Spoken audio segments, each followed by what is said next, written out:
And I was just left completely stunned and overwhelmed. So many things are going on, and yet he still took this time to look after one of the people who was travelling with him in such detail.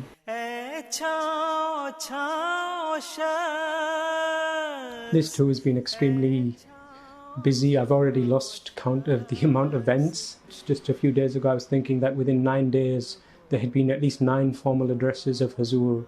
There were so many meetings and mulaqats that were taking place throughout the day, and Hazur was preparing those addresses as well. And there was travel as well. Originally, of course, we were in Holland, then we went to the Jalsa site, now we're in the Paris headquarters, going onwards today. But in the midst of this, still you see how much care Hazur has for those people around him. I'll just give you one example. When we arrived in France, we went straight to the Jalsa site. I suddenly personally developed a fever.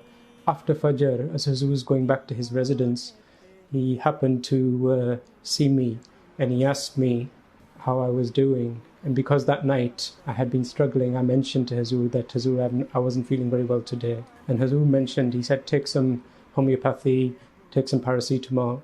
Hazur returned to his residence. I went back to the room where I was staying.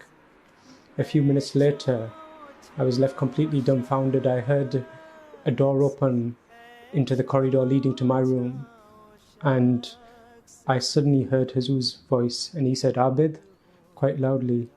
And I said, and I rushed out my room, and I saw Hazur, and he was walking towards me, and he had 2 things in his hand. One was some homeopathy, the aconite, which he wanted me to take, and then he poured it with his hand. And then he also had some lozenges for your throat, and he said to keep those with me. Then Hazur returned to his own residence, and I was just left completely stunned and overwhelmed.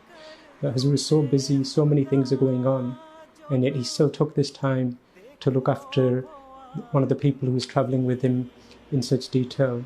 And for a moment, it's a moment that I'll never forget.